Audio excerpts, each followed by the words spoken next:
السلام علیکم ورحمۃ اللہ وبرکاتہ۔ میرے پیاروں، امید ہے آپ سب خیریت سے ہوں گے۔ اچھا، آج میں جو ویڈیو بنا رہا ہوں اس کا ایک مقصد ہے اور بہت اہم مقصد ہے۔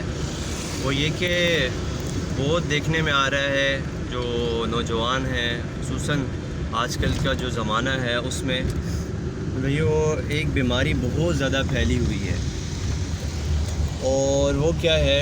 ڈپریشن، سٹریس، بہت زیادہ خوفزدہ ہونا، بہت زیادہ ٹینشن لینا۔ اور وہ کس وجہ سے ہو رہا ہے؟ دنیا کی وجہ سے ہو رہا ہے۔ دنیا کی پریشانی، دنیا کی فکر، اور اس کی وجہ سے بہت زیادہ پھیلتا ہوا جا رہا ہے۔ آپ یعنی کہ دیکھیں گے، جہاں پہ بھی جائیں گے، لوگوں سے ملیں گے تو وہ عجیب سی حالت میں ہوتے ہیں، ایک فکر میں ہوتے ہیں، ہر وقت ان سے بات کی جا رہی ہوتی ہے۔ گھر جاتے ہیں تو ان کے گھر والوں کے ساتھ بھی معاملات یعنی کہ اس طرح نہیں ہوتے اس طرح ہونے چاہیے۔ گھر میں بھی پریشان، آفس میں تب بھی پریشان، اور باہر پھر رہے ہیں تب بھی پریشان۔ تو اس پہ میں تھوڑی سی گفتگو کرنا چاہ رہا تھا، شاید کہ میری بات سے کسی کو فائدہ ہو جائے۔ چونکہ الحمدللہ دین پڑھا ہوا ہوں، اور اللہ والوں کی مجلس میں بیٹھنے کے فائدوں میں سے ایک فائدہ یہ بھی ہوتا ہے کہ انسان کو وقتاً فوقتاً یہ چیزیں سمجھ میں آتی رہتی ہیں، اور وہ اتنا ہی دنیا سے بے رغبت ہوتا چلا جاتا ہے۔ تو میرے بھائیوں، میں آپ لوگوں سے سب سے پہلے یہ کہوں گا کہ آپ جب بھی صبح اٹھیں تو ایک چیز کا استحضار کر لیں، یعنی ایک چیز کو صبح اٹھتے لازمی سوچیں کہ میں دنیا میں کیوں آیا ہوں، میرا زندگی کا مقصد کیا ہے۔ تو جب صبح اٹھیں تو یہ سوچیں کہ اللہ تعالیٰ نے مجھے کس لیے پیدا کیا ہے، اور وہ اس لیے پیدا کیا ہے کہ میں اللہ کو راضی کر کے دنیا سے چلا جاؤں، یعنی میرا اللہ مجھ سے راضی ہو جائے۔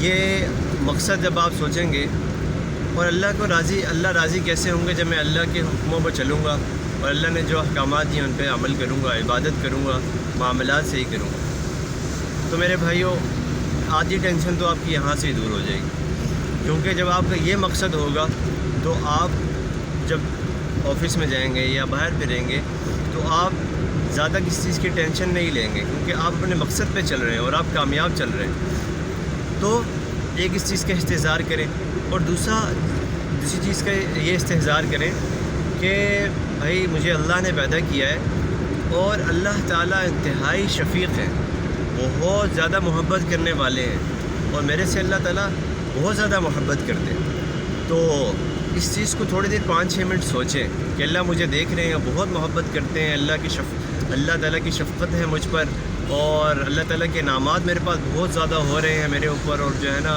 میں اللہ کی نعمتوں کا شکر ادا نہیں کر سکتا۔ اس کو بھی تھوڑا بہت سوچیں، ٹھیک ہے؟ اور دوسری چیز یہ کہ اپنے ذہن میں یہ رکھیں کہ بھائی رزق کا جو معاملہ ہے وہ اللہ نے اپنے ذمے لیا ہے، ہمیشہ یہ اپنے ذہن میں رکھیں۔ قرآن میں اللہ تعالیٰ فرماتے ہیں کہ وَمَا مِن دَابَّةٍ فِي الْأَرْضِ إِلَّا عَلَى اللَّهِ رِزْقُهَا، زمین میں جو بھی چھپایا ہے، جو بھی انسان ہے یا جانور ہے، جو بھی ہیں جنات، ان سب کا رزق اللہ نے اپنے ذمے لیا ہے، ٹھیک ہے؟ اور اللہ تعالیٰ کہتے ہیں کہ اللہ تعالیٰ جس کے لیے چاہتے ہیں رزق کو زیادہ کر دیتے ہیں، ٹھیک ہے؟ اور جس کے لیے چاہتے ہیں رزق کو کم کر دیتے ہیں۔ تو یہ اللہ کی دین ہے، اللہ کی تقسیم ہے، ٹھیک ہے؟ ہمارا کیا فرض ہے؟ ہاں، ٹینشن نہیں لینی رزق کی، یا میرے پاس پیسے نہیں ہیں، یار فلاں اتنا آگے نکل گیا، اور فلاں کے پاس تو بڑی گاڑیاں آ گئیں، گھر بنا لیا، میرے پاس تو بھی موٹر سائیکل ہے۔ تو بھائی یہ چیزیں نہیں سوچنی ہے آپ نے۔ ہمارے ذمہ کیا ہے کہ ایک صحابی کو حضور صلی اللہ علیہ وسلم نے نصیحت بھی کی، اور حدیث بھی ہے کہ حسن تدبیر سے بڑھ کر کوئی عقل مندی نہیں ہے۔ آپ نے تدبیر اچھی اختیار کرنی ہے۔ آپ اگر آفس جاب کر رہے ہیں تو آپ جتنے اچھے سے اچھے اپنی صلاحیتوں کو استعمال کر سکیں کریں، تدبیر اچھی اختیار کریں، ٹھیک ہے؟ آپ اگر بزنس مین ہیں تو اچھی تدبیر اختیار کریں، ٹھیک ہے؟ اپنے یعنی یہ نہ ہو کہ آپ گھر میں بیٹھ جائیں اور کہہ دیں کہ بھائی میرے پاس سب کچھ جو ہے نا آ جائے اور مجھے نا سب کچھ مل جائے، ایسا بھی منع ہے شریعت میں، ٹھیک ہے؟ آپ نے کوشش کرنی ہے، کیونکہ دنیا بھی ضرورت ہے، دنیا مقصد نہیں ہے۔ جو میں نے شروع میں بات کی نا کہ مقصد تو ہمارا آخرت ہے، بھائی اللہ تعالیٰ کی رضا ہے، تو دنیا ضرورت ہے اس کو بھی پورا کرنا ہے اللہ تعالیٰ کے حکموں کو دیکھتے ہوئے، ٹھیک ہے. تو اس میں آپ نے اچھی تدبیر اختیار کرنی ہے، کیا اچھے سے اچھا میں دے سکتا ہوں، اور جتنا آپ دے سکتے ہیں اتنا ہی کریں. آپ کو اللہ نے جتنی آپ کے اندر صلاحیتیں ہیں اس سے زیادہ مکلف نہیں بنائے، ٹھیک ہے.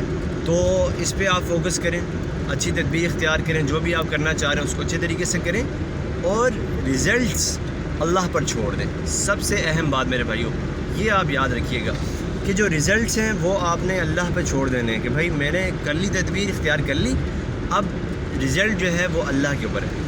ہاں تدبیر ایسی اختیار کریں کہ بھائی اس میں آپ کوئی گناہ نہ کر رہے ہو، ٹھیک ہے، کوئی غلط چیز نہ کر رہے ہو، جھوٹ نہ بول رہے ہوں، کوئی غلط بیانی نہ کر رہے ہوں، ٹھیک ہے. تو آپ کا دل مطمئن ہوگا کہ بھائی اب میرا فرض پورا ہو گیا، باقی جو ہے دینے والا اللہ کی ذات ہے، سمجھانے والا اللہ کی ذات ہے، نتیجہ رزلٹ اللہ پہ چھوڑ دیں. یقین جانیں آپ کو اتنا سکون ملے گا کہ آپ سوچ بھی نہیں سکتے، ٹھیک ہے. تو میں آپ کو ایک آیت بتاتا ہوں، اگر آپ کو یاد ہو جاتی ہے تو بہت اچھا ہے، نہیں یاد ہوتی تو اس کا ترجمہ یاد کر لیں، ٹھیک ہے.